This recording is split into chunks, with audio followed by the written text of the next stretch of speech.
वज़हक़ल बातिल इन्नल बातिल कान ज़हूक़ा।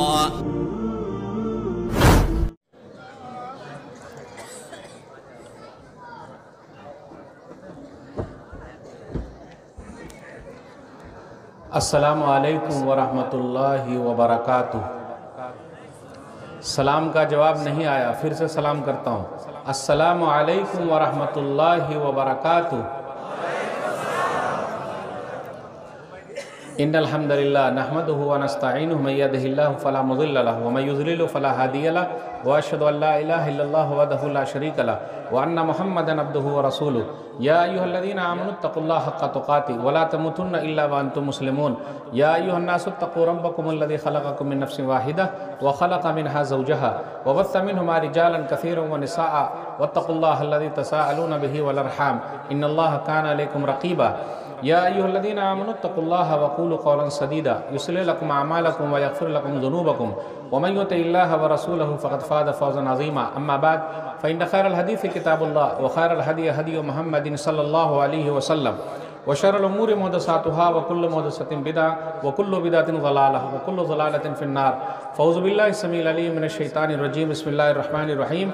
लतुब्लवुन्ना फ़ी अम्वालिकुम व अनफुसिकुम व लतस्मउन्ना मिनल्लज़ीना ऊतुल किताब मिन क़ब्लिकुम व मिनल्लज़ीना अशरकू अज़न कसीरा व इन तस्बिरू व तत्तक़ू फ़इन्न ज़ालिका मिन अज़्मिल उमूर।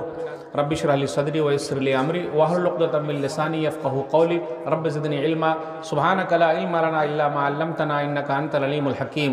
अल्लाहुम्मा सल्लि अला मुहम्मद व अला आलि मुहम्मद कमा सल्लैता अला इब्राहीम व अला आलि इब्राहीम इन्नका हमीदुम मजीद। अल्लाहुम्मा बारिक अला मुहम्मद व अला आलि मुहम्मद कमा बारकता अला इब्राहीम व अला आलि इब्राहीम इन्नका हमीदुम मजीद। उलमा इकराम, बुज़ुर्गों, दोस्तों, साथियों, ख़वातीन इस्लाम और प्यारे बच्चों, मैंने सूरह आल इमरान सूरह नंबर 3 की आयत नंबर 185 आप लोगों के सामने पढ़ी है। इस मुनासिबत से आज मेरी तकरीर का उन्वान है मौजूदा हालात और हमारी ज़िम्मेदारियाँ।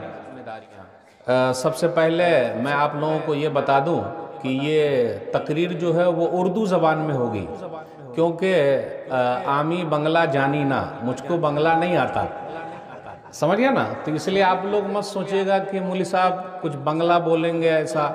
तो उर्दू अगर कुछ समझ में नहीं आए तो पूछ लीजिएगा बीच में, ठीक है ना। चलिए, अभी जो मैं बात करने जा रहा हूँ अपने भारत देश के हिसाब से, पूरी दुनिया के हिसाब से भी बात करना है, लेकिन अपने भारत देश के हिसाब से बात करना है। आज जो हम लोग यहाँ जमा हुए हैं वो मस्जिद के लिए जमा हुए हैं। किस चीज़ के लिए जमा हुए हैं? मस्जिद। और अल्हम्दुलिल्लाह आप लोगों ने दिल खोल कर दिया भी है, और जिन लोगों ने नहीं दिया उनके लिए टाइम भी है। तो मैं एक ऐसी मस्जिद से अपनी बात शुरू कर रहा हूँ जिसका फैसला इसी महीने में आया है। उस मस्जिद का नाम क्या है? बाबरी मस्जिद। अरे आप लोगों को तो उर्दू आती है, देखिए कितनी आसानी से समझ रहे हैं अल्हम्दुलिल्लाह।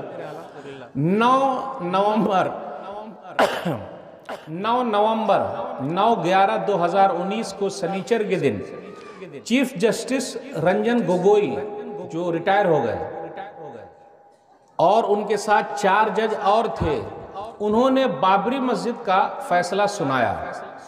सुप्रीम कोर्ट का फैसला सुप्रीम है, यानी सबसे ऊंचा है, लेकिन कुछ चीज ऐसी है कि उर्दू में बोलते हैं ना, दिल है कि मानता नहीं, यानी कुछ चीजें समझ में नहीं आई। वैसे हम सुप्रीम कोर्ट के आभारी हैं, शुक्रगुजार हैं कि सुप्रीम कोर्ट ने यह कहा कि ये जो बाबरी मस्जिद बनी थी मंदिर तोड़ के नहीं बनाई गई है, वरना भारत में ये कहा जा रहा था हम लोगों को, मुसलमानों को, तुम लोग बाबर की औलाद हो, अरे तुम लोग मंदिर तोड़कर मस्जिद बनाए हो, ऐसा बोलते थे। लेकिन सुप्रीम कोर्ट ने ये कहा कि नहीं, ये राम मंदिर तोड़कर या मंदिर तोड़कर बाबरी मस्जिद नहीं बनी है। तो हम लोग सुप्रीम कोर्ट के शुक्रगुजार हैं, उनके आभारी हैं।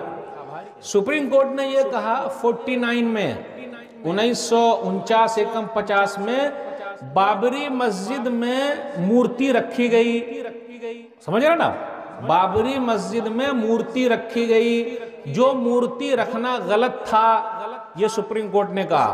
तो हम सुप्रीम कोर्ट के आभारी हैं, शुक्रगुजार हैं। फिर इसी तरीके से 92 में बाबरी मस्जिद कब शहीद हुई है? 6 दिसंबर 1992 को। तो 6 दिसंबर 1992 को 92 को बाबरी मस्जिद जो शहीद हो गई, जिसने भी उसको तोड़ा वो गलत काम किया, कानून को हाथ में लिया। तो हम सुप्रीम कोर्ट के आभारी हैं, लेकिन सुप्रीम कोर्ट ने आखिर में एक पावर इस्तेमाल किया 142, ये सुप्रीम कोर्ट को हक मिला हुआ है, और पावर इस्तेमाल करके सुप्रीम कोर्ट ने 2.77 ये जो जमीन थी बाबरी मस्जिद की वो किसको दे दिया? राम लाला बराजमान को, यानी राम मंदिर बनाने के लिए दे दिया। तो ये चीज जरा जो है मुसलमानों को गम में डालने वाला मसला था, लेकिन अल्हम्दुलिल्लाह मुसलमान बहुत शांति से रहे और शांति बनाए रखिए, कुछ ना कुछ अल्लाह ताला करेंगे। क्योंकि अब जब सुप्रीम कोर्ट का यह फैसला हो गया है तो ये आखिरी कोर्ट नहीं है, बल्कि आखिरी कोर्ट कहाँ है? अल्लाह का आखिरी कोर्ट है। अब हमने अपना मामला किसके सुपुर्द कर दिया? हम मुसलमानों ने अल्लाह के। अब आइए मैं आपको बताता हूँ, 92 में बाबरी मस्जिद शहीद हुई, एक आदमी थे जिनका नाम था बलबीर सिंह। बलबीर सिंह ने बाबरी मस्जिद के ऊपर पहला कुदाल मारा था और बाबरी मस्जिद को तोड़ा था, उसका नाम है बलबीर सिंह। बलबीर सिंह ने जब बाबरी मस्जिद पर पहला कुदाल चलाया और पहला मारा, और वो हरियाणा के रहने वाले बलबीर सिंह, पानीपत के, हरियाणा के, शिवसेना के प्रमुख थे वो। और आज कितनी तारीख है भाई? 28 नवंबर 2019 को महाराष्ट्र में शिवसेना, एनसीपी और कांग्रेस की सरकार बन गई और उद्धव ठाकरे जी जो है वो वजीर आला बन गए। देखा आपने? तो अब यह है अल्लाह ताला जिसके हाथ में चाहे वो दे देते हैं, यह अल्लाह का निज़ाम है और अल्लाह अपने निज़ाम को चलाते हैं और अपने हिसाब से अल्लाह चला रहे हैं। हमें और आपको अल्लाह पर भरोसा करना है। अब हम मुसलमानों का आखिरी सहारा क्या है? अल्लाह पर भरोसा। तो जब बलबीर सिंह ने बाबरी मस्जिद को तोड़ा और अपने घर गए तो उनके अब्बा ने कहा, बेटा तूने बहुत गलत काम किया है, ये बिल्कुल नहीं, तूने अल्लाह के घर को तोड़ दिया है। अब यही बलबीर सिंह 1 साल तक घूमते रहे, उनको ये डर लगा हुआ था कि मुसलमान लोग हमको मारेंगे। अल्लाह ने उनके दिल में डर डाल दिया, अरे भाई मुसलमान काहे को मारेंगे, एक तो मुसलमान वैसे ही कमजोर है तो वो क्यों मारने जाएंगे, लेकिन उनको ये लगा कि मुसलमान हमको मारेंगे। तो 1 साल तक वो परेशान रहे और 93 में बलबीर सिंह मोहम्मद आमिर बन गए, इस्लाम कबूल कर लिए, ला इलाहा इल्लल्लाह मुहम्मदुर रसूलुल्लाह कलमा पढ़ के मुसलमान हो गए। मैं आप लोगों से ये कहना चाहता हूँ कि बलबीर सिंह जो मोहम्मद आमिर बने, उनकी इतनी लंबी दाढ़ी है। आप लोगों ने उनका चेहरा देखा है? फोटो देखा है? कितनी लंबी दाढ़ी है।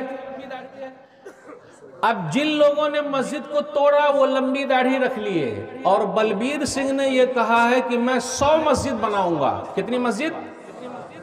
एक को तोड़ा हूं, 100 मस्जिद बनाऊंगा, और अब तक वो 90 मस्जिद बना चुके हैं अल्हम्दुलिल्लाह। कितने? अब 10 और बाकी है, यानी बनाएंगे या आबाद करेंगे। अल्लाह अकबर। जिस आदमी ने बाबरी मस्जिद को तोड़ा, अब देखिए एक चीज टूटी लेकिन अल्लाह ताला ने कैसे दिल को खोल दिया। तो आज जब सुप्रीम कोर्ट के जरिए बाबरी मस्जिद की जगह चली गई है, हो सकता है कुछ लोगों के दिलों में अल्लाह और बात डाल दे, हो सकता है, इसलिए घबराने की जरूरत नहीं। अब मैं आप लोगों से पूछना चाहता हूं, बलबीर सिंह ने जो मोहम्मद आमिर बने 100 मस्जिद बनाने का अहद किया है, मस्जिद को तोड़ा 100 मस्जिद बनाएंगे। अब मैं आप लोगों से पूछता हूं, जिन लोगों ने अपने मोहल्ले की मस्जिद को छोड़ा, यानी मोहल्ले की मस्जिद में नहीं जा रहे हैं नमाज पढ़ने, अब उनका क्या होगा? भाई जब सुप्रीम कोर्ट के जरिए मसला ये हो गया तो हम लोग रोए, सब लोग रोए, ओहो बहुत गलत हो गया। वो आदमी भी रोया जो कभी नमाज नहीं पढ़ता, जो जुमा को जाते हैं, सब लोग रोए और रोने वाली बात थी ही। बहुत अफसोस किए कि मस्जिद की जगह चली गई, लेकिन मेरे भाइयों उम्मीद की किरण बाकी है। भाई एक सितारा टूटा है ना, अब देखिए आसमान में बहुत सारे सितारे हैं, एक टूट जाए तो क्या हुआ, सूरज तो चमक रहा है। बलबीर सिंह ने कहा कि मैंने एक मस्जिद तोड़ा 100 बनाऊंगा। अब मैं आप लोगों से पूछना चाहता हूं कि हम लोगों ने जो मस्जिद को छोड़ दिया है, अब कितनी मस्जिद बनाएंगे? बोलिए, मेरी बात समझ में आई? अरे भाई, जब वो 100 मस्जिद बना सकते तो हमें और आपको कितनी बनानी चाहिए था? अभी हर आदमी अगर सोच ले कि मैं एक बनाऊंगा, बाबरी मस्जिद चली गई है, उसके बदले मैं एक बनाऊंगा या आधा दूंगा, कोशिश करूंगा। बोलिए, आज हम और आप अहद करते हैं, कोशिश कर रहे हैं कि जी मैं कोशिश करूंगा। हो पाएगा? नहीं हो पाएगा, नहीं होगा। अरे होगा कि नहीं होगा भाई? होगा ना इंशाअल्लाह। बोलिए इंशाअल्लाह जरूर होगा। और आपको मालूम है, मस्जिद बनाने में जो हिस्सा लेता है, अल्लाह उसके लिए जन्नत में घर बनाते हैं। मन बना मस्जिदन लिल्लाह यब्तगी बिही वजहल्लाहि तआला बनल्लाहु लहू बैतन फिल जन्नह। सही मुस्लिम किताबुल मसाजिद हदीस नंबर 533। जो अल्लाह के लिए मस्जिद बनाएगा, अल्लाह उसके लिए जन्नत में घर बनाएंगे। एक और हदीस पर गौर कीजिए, पता ये चलता है सुनन इब्न माजा की हदीस नंबर 738, जिसने भी मस्जिद बनाने में एक चिड़िया के बराबर हिस्सा लिया, चिड़िया देखते छोटी सी चिड़िया, यानी ईंट दे दिया, पत्थर दे दिया, सीमेंट दे दिया, बालू दे दिया, या खुद जाके ढो दिया, अल्लाह ताला जन्नत में उसके लिए भी घर बनाएंगे। मेरे भाइयों, अब ये मस्जिद जो आपके यहाँ बन रही है, कम से कम बाबरी मस्जिद के जोश में तो हम और आप कुछ करें भाई। होना चाहिए कि नहीं होना चाहिए? कई मस्जिद बननी चाहिए कि नहीं बननी चाहिए?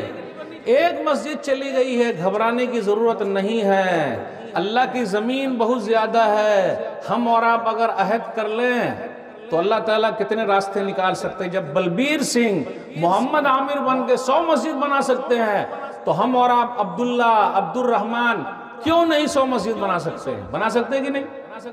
बिल्कुल बना सकते हैं इंशाअल्लाह। इसलिए मेरे भाइयों, मस्जिद बनाने में हिस्सा लीजिए। मैं ये बताना चाहता हूँ कि 92 के बाद मोहम्मद आमिर जैसे लोग पैदा हुए। एक वाकया और सुनाना चाहता हूँ, घबराने की जरूरत नहीं है। हालात चाहे जितने भी खराब रहे, घबराइए नहीं, कानून को हाथ में मत लीजिए, सब्र कीजिए, सब्र कीजिए और अल्लाह के ऊपर मसला छोड़ दीजिए। क़ाल इन्नमा अश्कू बस्सी व हुज़्नी इलल्लाह। याकूब अलैहिस्सलातु वस्सलाम ने कहा, सूरह यूसुफ सूरह नंबर 12 आयत नंबर 86, अल्लाह मैं अपनी शिकायत अब तेरे पास करता हूँ, बस तेरी ही अदालत बाकी है, तू ही फैसला करने वाला है। अब भारत के सुप्रीम कोर्ट से यह फैसला हुआ है, अब तेरे हाथ में है, अब तू जो करेगा उस फैसले पर हम लोग राजी हैं। है कि नहीं? मैं आपको बताता हूँ, 92 में बाबरी मस्जिद शहीद हुई।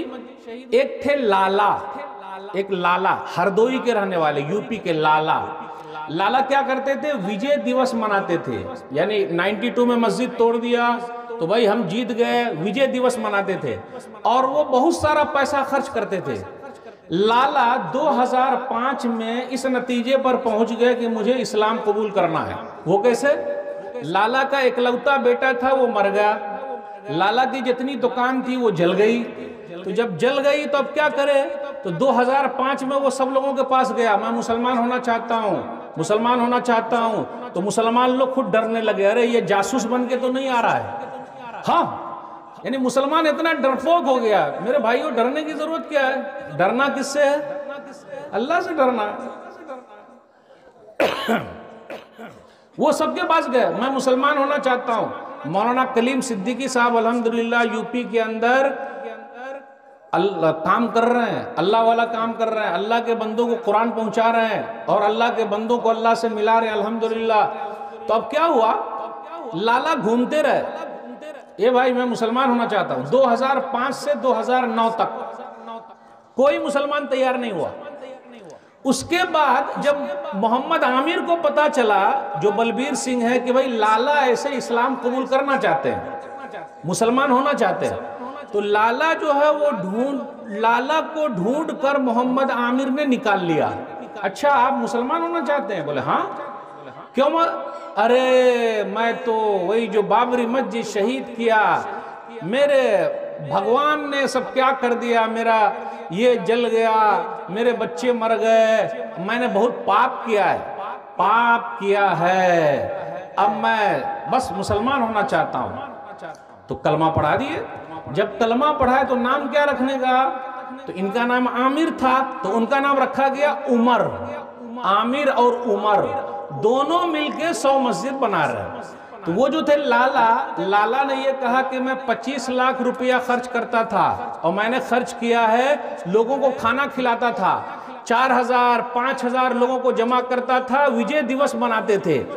मौलाना कलीम सिद्दीकी को कहा कि मौलाना ये मैं 25 लाख का चेक आपको देता हूँ, अल्लाह के काम में लगा दीजिए, क्योंकि मैं गलत काम में लगाता था, आप इसको अल्लाह के काम में लगाइए और मेरे लिए दुआ कीजिए कि भगवान जो है, अल्लाह जो है, वो मेरा नाम काट दे, कहाँ से, मस्जिद तोड़ने वालों से, और मेरा नाम लिख दे मस्जिद बनाने वालों में। बस मेरे लिए यही दुआ कीजिए। अल्लाह अकबर। बात समझ में आ रही है मेरी उर्दू? मेरे भाइयों, जब मस्जिद तोड़ने वाले मस्जिद बना सकते हैं तो ये मुसलमानों को क्या हो गया? इनको घबराने की जरूरत क्या है? रोने की जरूरत क्या है? भाई अल्लाह का घर बनेगा बनेगा। और याद रखिएगा, हम सुप्रीम कोर्ट के शुक्रगुजार हैं, आभारी हैं कि सुप्रीम कोर्ट ने तो कह दिया ना कि भाई मंदिर तोड़कर मस्जिद नहीं बनी, लेकिन अब क़यामत की सुबह तक ये लिखा जाता रहेगा कि जो राम मंदिर बनने जा रही है वो बाबरी मस्जिद तोड़ के बनाई जा रही है। बस समझे, ये तारीख में लिखा हुआ रहेगा। और हम और आप भी अपने बच्चों को बता के जाएंगे, बेटा बाबू याद रखना, राम मंदिर जो है वो बाबरी मस्जिद तोड़ के बनाई जा रही है। जो असली राम का भक्त होगा वो राम मंदिर में जाएगा नहीं। अरे आप ही के बंगाल के अशोक कुमार गांगुली, जानते हैं अशोक कुमार गांगुली को? एडवोकेट नहीं है, जस्टिस है भाई, वो रिटायर जज है। वो 2012 में सुप्रीम कोर्ट से रिटायर हुए। अशोक कुमार गांगुली जस्टिस है वो। यानी वो हिंदू लोग खुद बोल रहे हैं और जस्टिस लोग खुद बोल रहे हैं कि अरे सुप्रीम कोर्ट से कैसा ये फैसला हुआ, हमको समझ में नहीं आया। हम और आप बोलेंगे तो हमको सरकार फौरन पकड़ लेगी कि नहीं?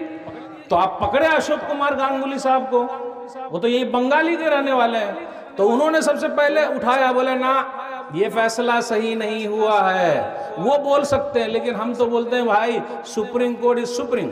सुप्रीम कोर्ट का जो फैसला है वो हम मुसलमान मानते हैं, लेकिन दिल जरा मुतमईन नहीं हो रहा है। और कई लोगों ने कहा है कि सुप्रीम कोर्ट को चाहिए कि अपने फैसले को देखे। लेकिन मेरे भाइयों, भारत देश में हम मुसलमान हैं, सब्र से काम लीजिए, घबराने की जरूरत नहीं।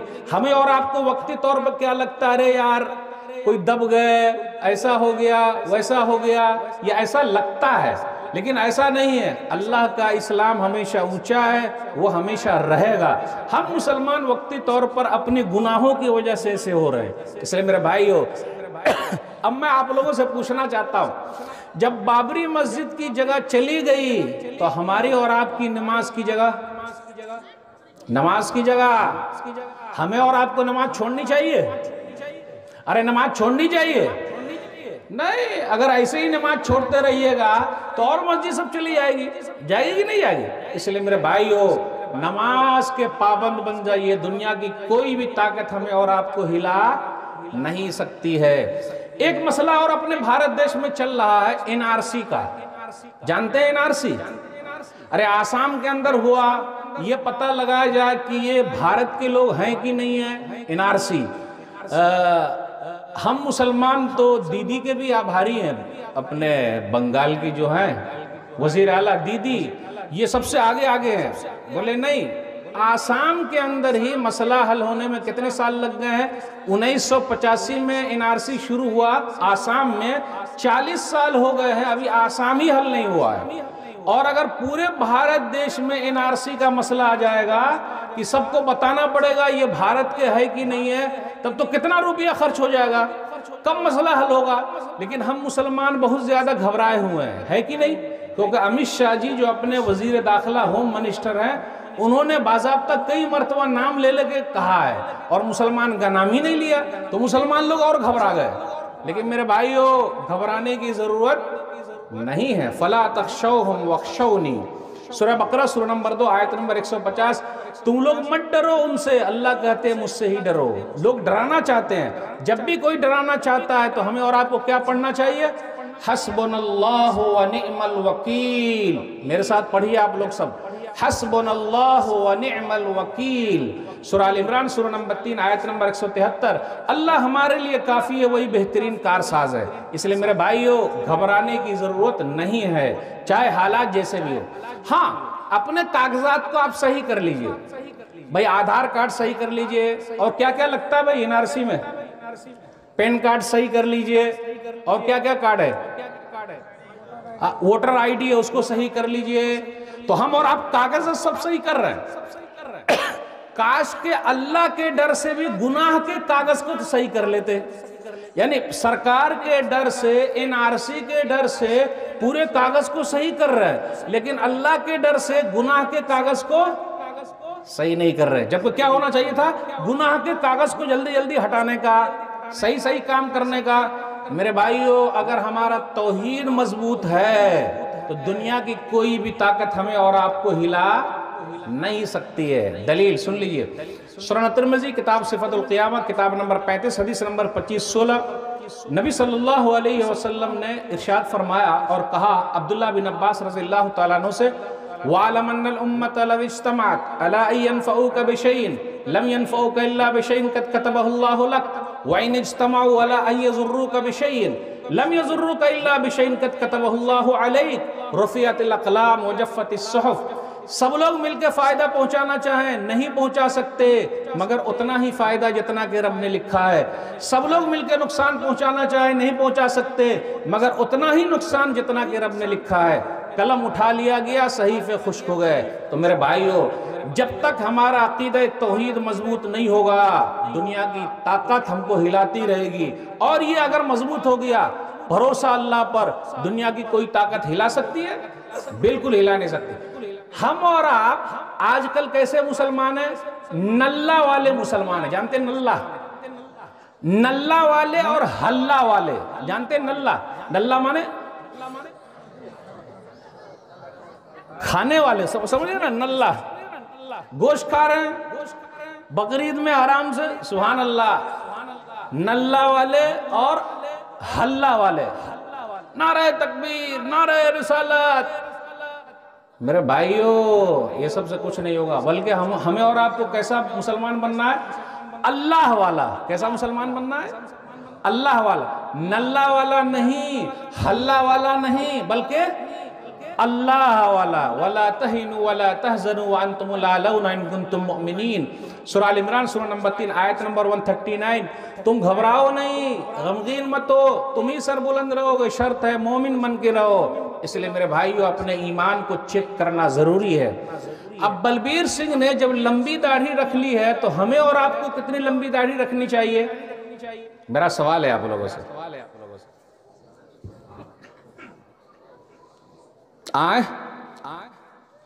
अच्छा, एक चीज पूछूं, जंगल में दो शेर है, जंगल में दो शेर है, एक शेर के पास दाढ़ी नहीं है, एक शेर के पास दाढ़ी है। देखे आप, जंगल में दो शेर है, एक के पास दाढ़ी नहीं है, एक के पास दाढ़ी है। जंगल के शेर को देखे हम और आप? बोलिए, देखे? नहीं देखे? अरे जंगल में जो शेर है जिनके पास दाढ़ी नहीं है, वो औरत है कि मर्द है? जो जंगल में जो शेर के पास दाढ़ी नहीं है, वो शेर है कि शेरनी है? शेरनी है। सही कहा आपने, शेरनी है वो। और जिसके पास जंगल में दाढ़ी है, वो क्या है? शेर है। तो हमें और आपको शेर बन के रहना है या शेरनी बन के रहना है? नहीं, आप ही बताइए, क्या बन के रहना चाहते हैं? शेर बन के रहना चाहते हैं या शेरनी? अगर शेर बन के रहना चाहते हैं तो दाढ़ी लंबी रखनी पड़ेगी ना भाई। अभी देखिए, कहीं कहीं पर मॉब लिंचिंग हो रही है। जानते हैं मॉब लिंचिंग? भीड़ के जरिए मारा जा रहा है। यानी गोश्त खाने के चक्कर में, अबे वहां भी बड़ा मसला हुआ। कहाँ? झारखंड में, राजस्थान में, यूपी में अखलाक हो। अभी तबरेज अंसारी का हुआ है ना? झारखंड में, राजस्थान में मारा गया। किस चक्कर में मारा गया भाई? मॉब लिंचिंग, भीड़ के जरिए मारा जा रहा है। यानी लोग हम लोगों को डराना चाहते हैं। क्या हमें और आपको डरना है? मेरे भाइयों, कभी डरने का नहीं, चाहे जो भी हो जाए। जो भी डराना चाहता है उसे समझ में आना चाहिए कि हम डरने वाले नहीं है। लेकिन एक बात मैं बताऊं, ये सब जो वीडियो है ज्यादा वायरल कौन करता है? हम मुसलमान ही एक दूसरे को ज्यादा भेजते हैं। भाई अहमियत क्यों दे रहे हैं? हमें और आपको अहमियत देना चाहिए? जी नहीं मेरे भाइयों। अभी एक मसला और आपने देखा होगा पूरी दुनिया के अंदर, खास तौर पर अभी नॉर्वे में एक आदमी ने कुरान को जलाया। देखें कुरान को जलाने वाले, देखा आपने? कुरान को जलाया, और जिसने भी कुरान को जलाया एक मुसलमान जो है जाकर उसको पकड़ा। उसका नाम क्या है? उमर इलियास। उमर इलियास। लेकिन वहां आपने वीडियो में कुछ देखा है कि वो फौरन जाकर जब उसको पकड़ता है, उसको क्या करना चाहिए था? क्योंकि पुलिस सब वहां मौजूद थी, पुलिस मौजूद थी पकड़ने के लिए, क्योंकि कुरान को जलाया जा रहा है और यही नवंबर में हुआ है। उसको क्या करना चाहिए था? मेरा सवाल है आपसे, वो कुरान को पकड़ता या आदमी को पकड़ता? उसको क्या पकड़ना चाहिए था? अरे क्या किया? एक आदमी ने कुरान निकाला और कुरान को जलाया और कुरान को इस तरह किया। तो जैसे ही ये भाग के आया, इसको कुरान को पकड़ना चाहिए था या आदमी को पकड़ना चाहिए था? कुरान को पकड़ना चाहिए था, क्योंकि बचाने गया है कुरान को, आदमी को थोड़ा ना बचाने गया है। भाई उसको जंप मार के या कैसे भी करके कुरान को पकड़ना चाहिए था, कैच पकड़ना चाहिए था। वो जल रहा था कुरान, तो उसका हाथ भी जल जाता, क्योंकि उस आदमी को पकड़ने के लिए पुलिस थी। जो आदमी कुरान जला रहा था उसको पकड़ने के लिए पुलिस थी, लेकिन जो कुरान जल रहा था उसको पकड़ने के लिए भाई आज उसको कहा जा रहा बहुत बहादुर है। ठीक है, उसकी नीयत के हिसाब से मसला है, लेकिन मेरे भाइयों उसको क्या करना चाहिए था कि वो कुरान को झट से पकड़ लेता, कैच कर लेता, उसके पीछे भागता, उसको पकड़ता। आखिर ये दुनिया में जो ऐसा हो रहा है, इस्लाम के खिलाफ लोग करना चाहते हैं, लेकिन क्या इस्लाम दब जाएगा? कुरान दब जाएगा? जी नहीं मेरे भाइयों। अब मैं आप लोगों से पूछता हूं, जब से कुरान को जलाया गया है आप लोगों ने कितनी मर्तबा कुरान को पढ़ा है? एक बार भी नहीं। कैसी मोहब्बत है कुरान से भाई?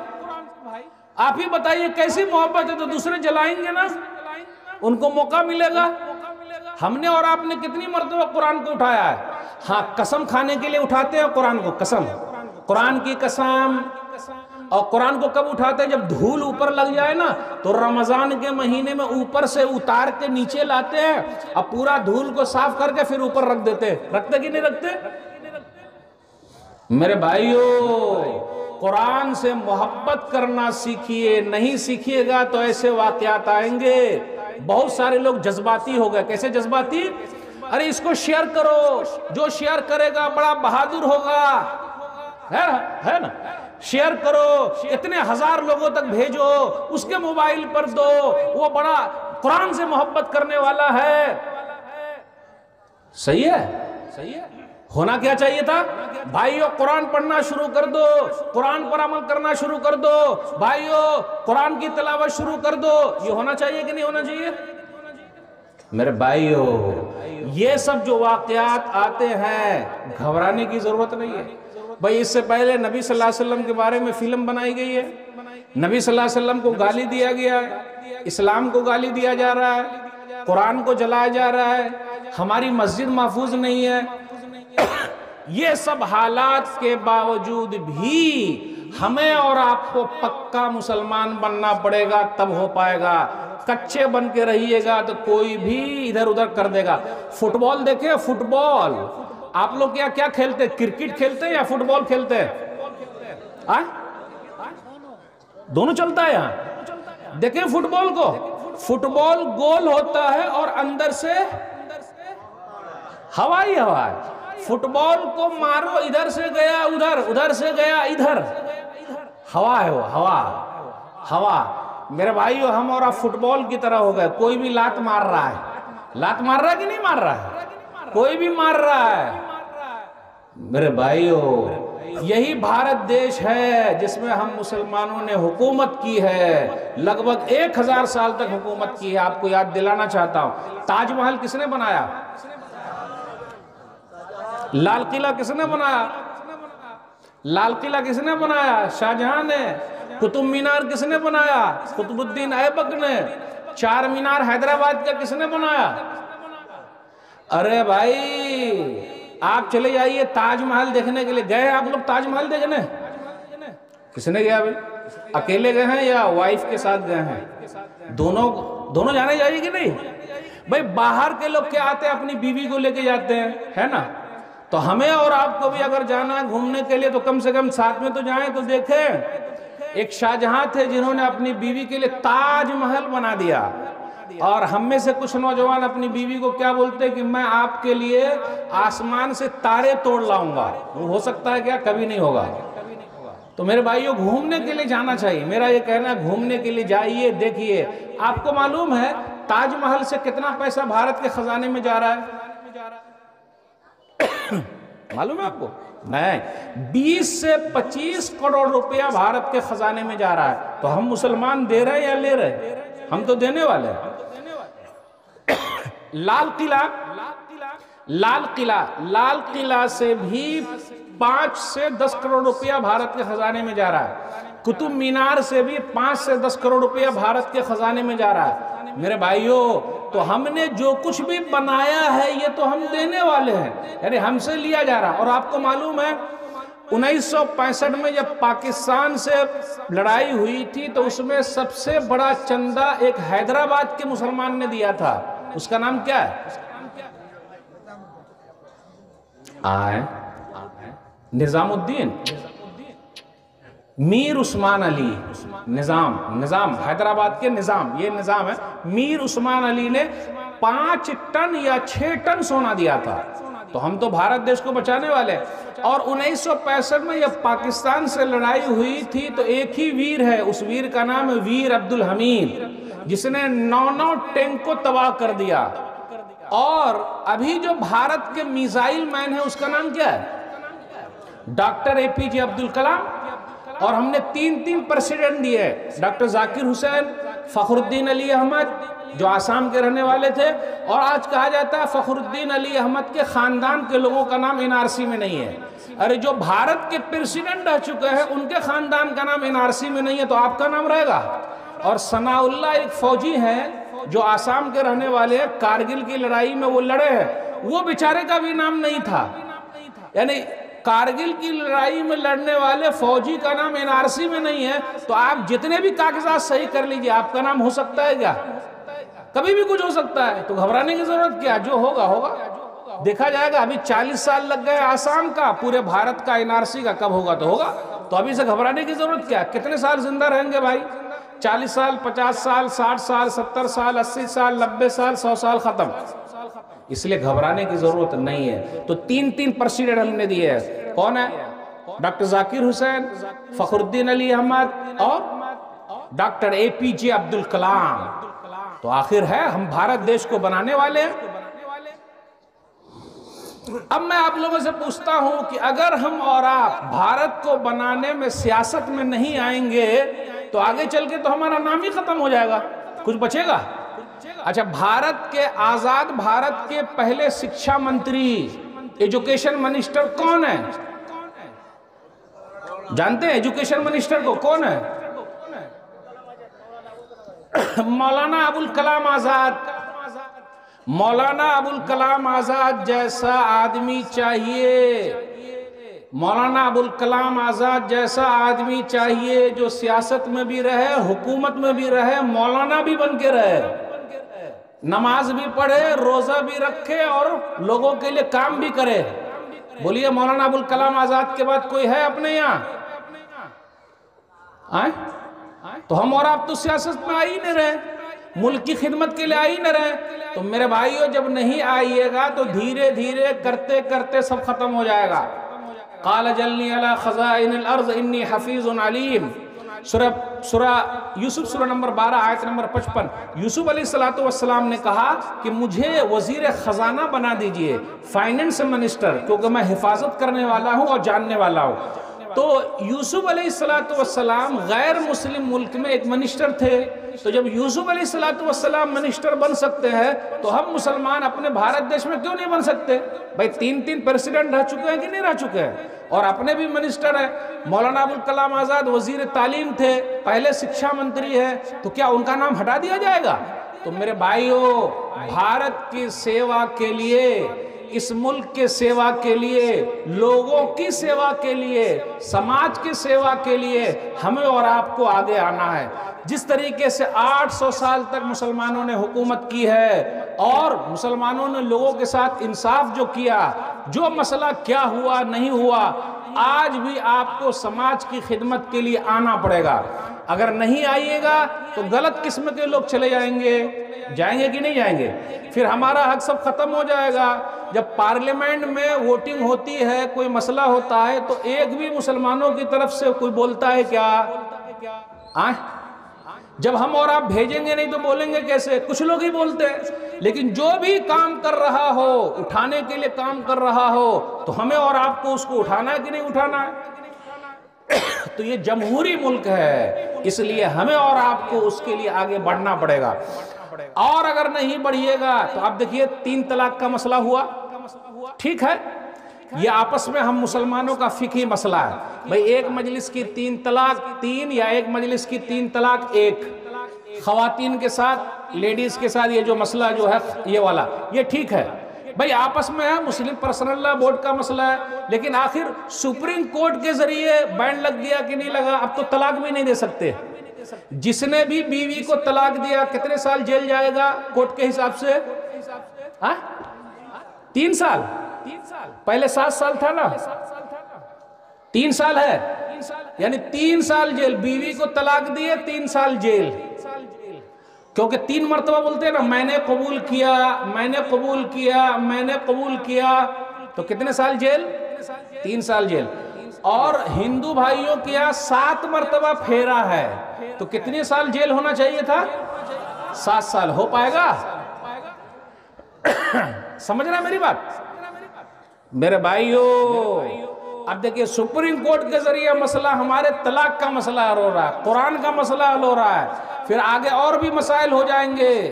तो अगर अपने लोग वहां नहीं पहुंचेंगे, सही बात नहीं बताएंगे, तो मसला होगा कि नहीं होगा? इसलिए अपने लोगों को भी आगे आना चाहिए। लेकिन कौन लोग आगे आए?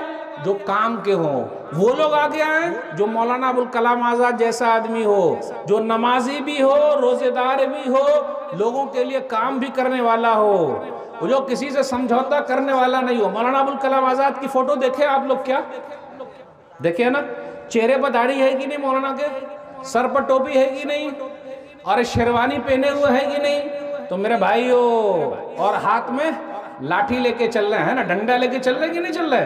तो ऐसा आदमी चाहिए। इसलिए हमें और आपको भी हालात के एतबार से आगे आना पड़ेगा। अपने यहाँ एक चीज़ और भी चल रही है, अपने नौजवान सब जो हैं वो ज़रा बिगड़ रहे हैं, इस्लाम से ज़रा हट रहे हैं, वो कच्चे हो गए। ख़ास तौर पे देखिएगा उनको, वो लोग फटी पैंट पहनते हैं। जानते हैं फटी पैंट? फटी पैंट, फटी पैंट जानते हैं? आगे से भी फटी है, पीछे से भी फटी है। तो किसी ने पूछा कि अच्छा ये बताइए, ये फटी पैंट क्या है? आप लोग फटी पैंट क्यों पहनते हो? अरे मौलवी साहब, जनाब जी, आपको पता नहीं, ये फटी पैंट इसलिए पहनते हैं कि फलाने हीरो ने फलाने फिल्म में फटी पैंट पहनी, इसलिए हम फटी पहन रहे। बात यहां तक सही है। तो मौलवी साहब ने मजाक कर लिया एक मर्तबा कि अगर किसी फिल्म में वो हीरो जो है पैंट ही नहीं पहनेगा, तो क्या तुम लोग भी पैंट नहीं पहनोगे? नहीं समझे? उर्दू नहीं समझे? अरे वो आज फटी पैंट पहने हुआ है तो तुम लोग फटी पैंट पहन रहे हो। अगर वो हीरो पैंट ही नहीं पहने, यानी फिल्म में पैंट नहीं पहना है, तो क्या तुम लोग भी बगैर पैंट के रहोगे? आज वही चल रहा, फटी पैंट। मेरे भाइयों, या बनी आदम क़द अंज़लना अलैकुम लिबासन युवारी सवातिकुम वरीशा, सूरह आराफ सूरह नंबर 7 आयत नंबर 26, ऐ आदम की औलाद, हमने तुम्हारे लिए लिबास उतारा है ताकि वो पूरे जिस्म को ढांप दे। अब इससे क्या हो रहा, फटी पैंट आप देखिएगा लेडीज सबको भी पहनती है, वो आगे का पूरा हिस्सा नजर आता है, और कहीं कहीं पर आप देखिएगा स्कर्ट है, पूरा निचला हिस्सा नजर आ रहा है। और अगर कुछ नौजवान लोग टखने के ऊपर अगर पैंट पहनते हैं या कुर्ती पैजामा पहनते हैं तो मालूम, यानी पैजामा पहनते हैं तो लोग क्या बोलते हैं, अरे कुर्ता तो तुम्हारा है और वो जो पैजामा है वो छोटे भाई का पहन लिए हो क्या, यानी ऐसे मजाक उड़ाते हैं, छोटे भाई का इसलिए छोटा लग रहा है। अरे भाई नबी सल्लल्लाहु अलैहि वसल्लम की ये सुन्नत है भाई, नबी सल्लल्लाहु अलैहि वसल्लम ने फरमाया, इसलिए हम टखने के ऊपर पहनते हैं, हम अपने नबी की बात मानते हैं। अब मैं आप लोगों से पूछना चाहता हूं कि अगर हम और आप ऐसे ही पहनते रहेंगे तो पक्के मुसलमान हो पाएंगे, जो नीचे लटकता रहता है। इसलिए मेरे भाइयों, फटी पैंट से दूर रहिए, सीधी पैंट पहनिए। कहीं कहीं पर बड़ा मसला आ गया है। एक चीज और अपनी यहाँ बहुत चल रही है, पबजी गेम, जानते हैं पबजी, बापजी, और कौन कौन सा गेम है, ब्लू व्हेल। छोटे बच्चों के लिए है ना, छोटे बच्चों के डोरीमोन, मोटू पतलू है क्या, छोटे बच्चे पता है क्या उनको, बेटा मालूम है क्या, अरे बोलना भाई, है मालूम नहीं, छोटे से पूछ रहा हूं, सही है ना, मोटू पतलू, सही है ना, मोटू। आज अपने घरों में क्या हो रहा है, आज अपने घरों से टीवी की आवाज आती है या बीवी की आवाज आती है, बस कुरान की आवाज कहाँ आ रही है। इसलिए आप टीवी पर देखिएगा डोरीमोन, छोटे बच्चों के लिए वो डोरीमोन, मोटू पतलू, और क्या क्या है भाई, छोटा भीम, सही, मोहसिन भाई ने याद दिलाया। ओ मोहसिन भाई, देखिए मोहसिन भाई को भी याद है, इसका मतलब क्योंकि बच्चे लोग देखते होंगे इसलिए वो पता है घर के लोगों का, है ना भाई। छोटा भीम, ये शिजुका, कुछ बच्चे ऐसे हैं छोटे छोटे, न वो खुद पढ़ते हैं न छोटे बच्चों को पढ़ने देते हैं, उसी में से छोटा भीम भी है। यानी ये पढ़ते नहीं, पूरे बच्चे लोगों को अपने गेम में लगाए हुए हैं। अब बेचारे बच्चे लोग सुबह टीवी खोल के बैठ गए, वो खत्म ही नहीं हो रहा, वो चलते रहता उन लोगों का। तो मेरे भाइयों, मसला चल रहा है। और मोबाइल फोन जब से आ गया तब से बिगाड़ देख लीजिए हम और आप। छोटे बच्चे के हाथ में मोबाइल दे दीजिए तो रोना बंद, बड़े बच्चे के हाथ में मोबाइल दे दीजिए तो रात भर सोना बंद, वो सोएंगे नहीं, पूरी रात उसी में लगे हुए हैं। अब मैं आप लोगों से पूछता हूं, अब्बा अच्छे थे, ये बेटा खराब हो गया, कौन बताएंगे इसका मतलब?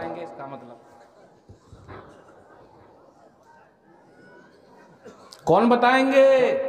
अब्बा अच्छे थे, ये बेटा खराब हो गया है। खोल दूं? अरे अभी भी समझने के लिए आसान। अब्बा अच्छे थे और अब्बा का नंबर था 3310।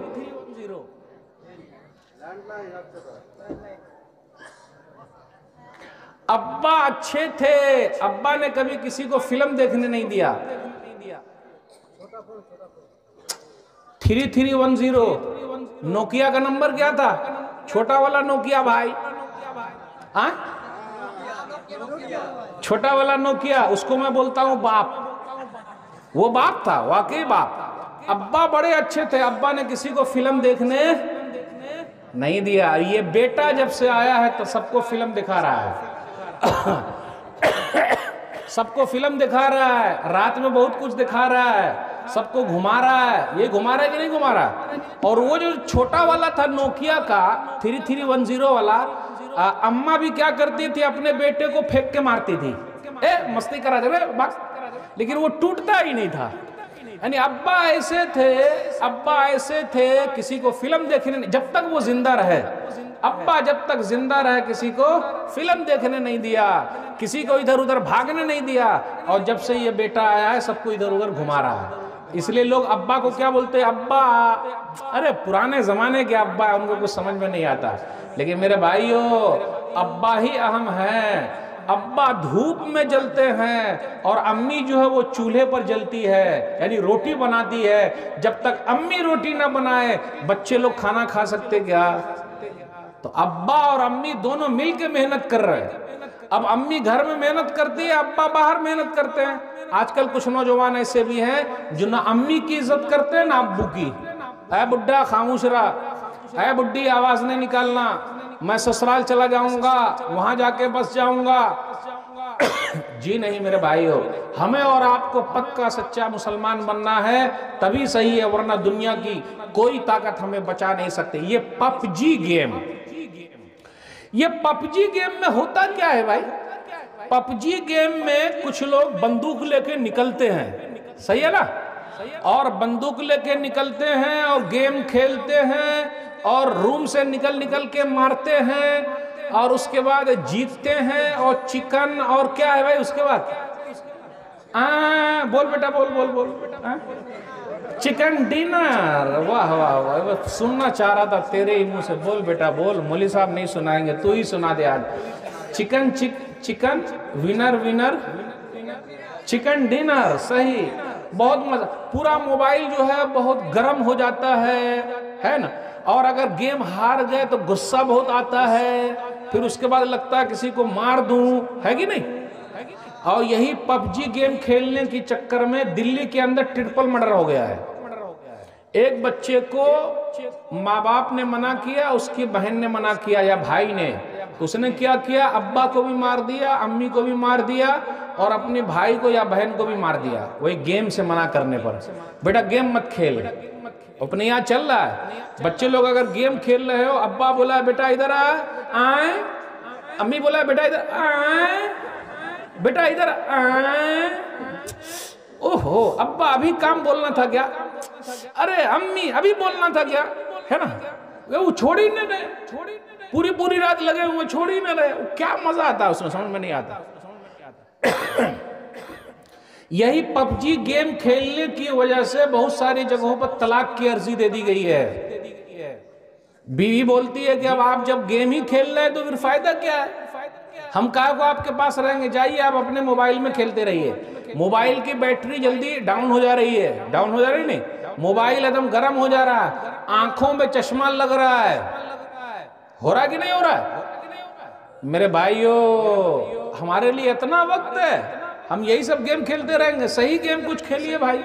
अच्छा एक चीज और आ गई है अपने यहाँ, टिकटॉक, जानते हैं टिकटॉक?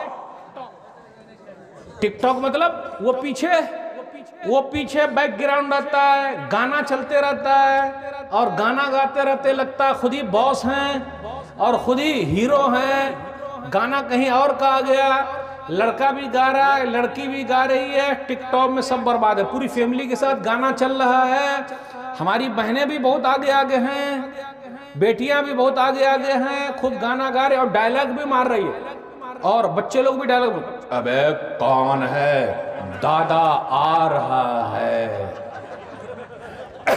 किसी और की आवाज को अपनी आवाज बता रहे, धोखा है कि नहीं है?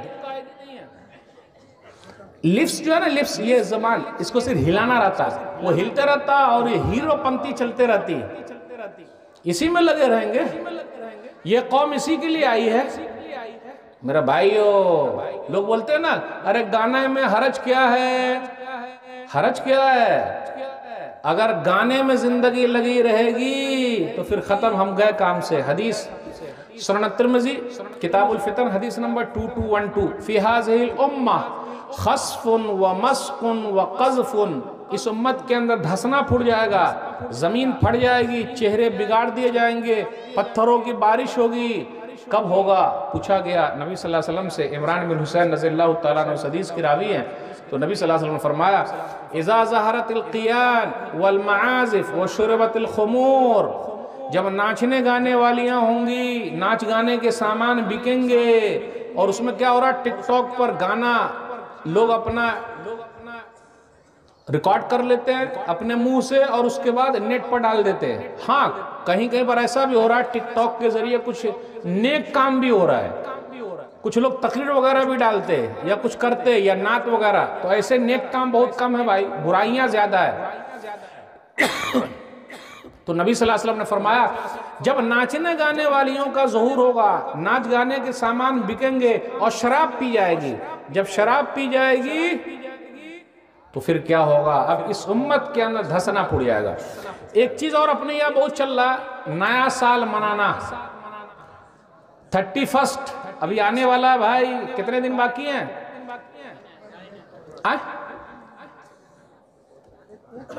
अभी 1 महीना है भाई, 1 महीना है तैयारी के लिए। खूब गाना चलेगा, खूब पिएंगे लोग, इधर उधर हीरोपंती करेंगे, है कि नहीं है? ढोल बाजा बजेगा, सही है ये सब मनाना?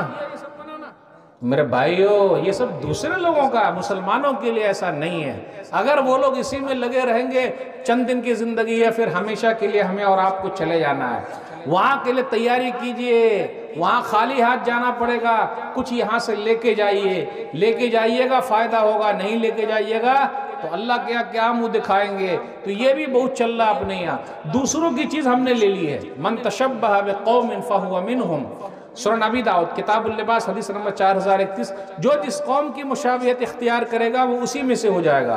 आप देख लीजिए 31 मनाने वाले क्या क्या नहीं करते। उस दिन बहुत ज्यादा शराब पी जाती है, गलत काम बहुत होता है, ज़िना होता, बलात्कार होता, इधर उधर घूमते रहते। उस दिन लोग घुमाने के लिए भी ले जाते और गर्लफ्रेंड बॉयफ्रेंड का बड़ा मसला होता, और कहीं कहीं पर आप देख लीजिएगा मर्डर भी हो जाता, पीपा के लोग इधर उधर घूमते रहते, क्या मालूम कहाँ घुस गए, है कि नहीं?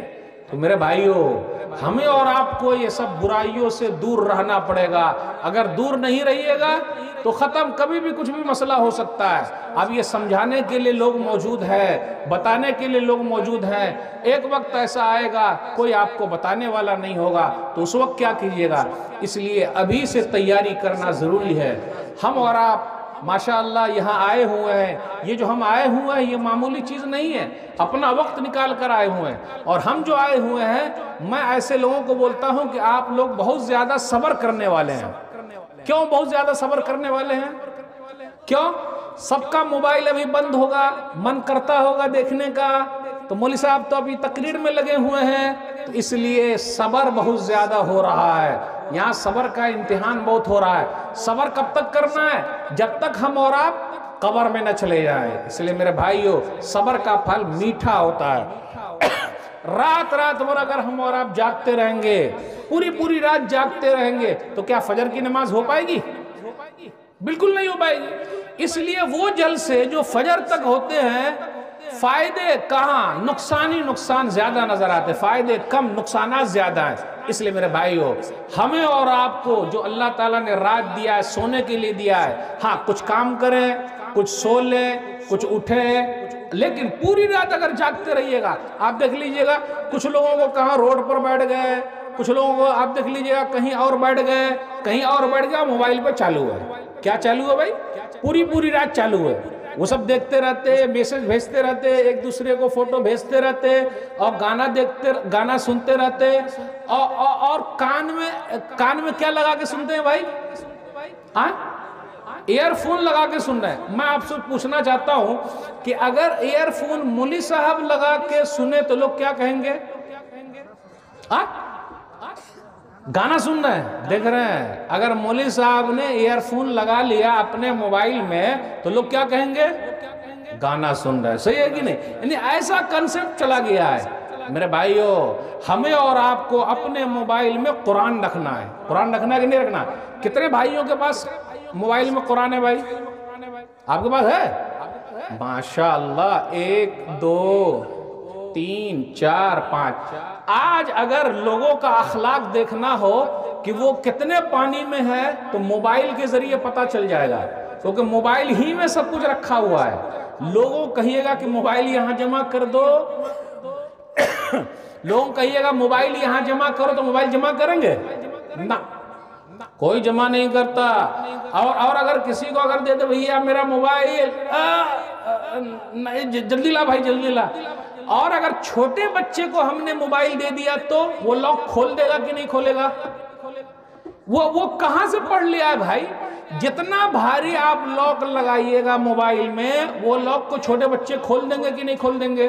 जबकि वो पढ़े हुए नहीं है, वो कहां से खोल देते हैं? वो पूरा दिमाग उनका चलता है। तो आजकल के जो बच्चे हैं वो हम लोगों के चच्चे हो गए। आजकल के बच्चे जो हैं वो हम लोगों के चच्चे हो गए।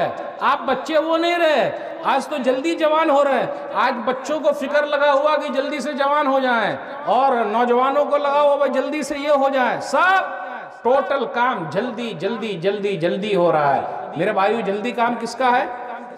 शैतान का है। इसलिए जल्दी काम से बचना जरूरी है। बस एक दो बात और रह गई, फिर मैं आपसे रुखसत दूंगा।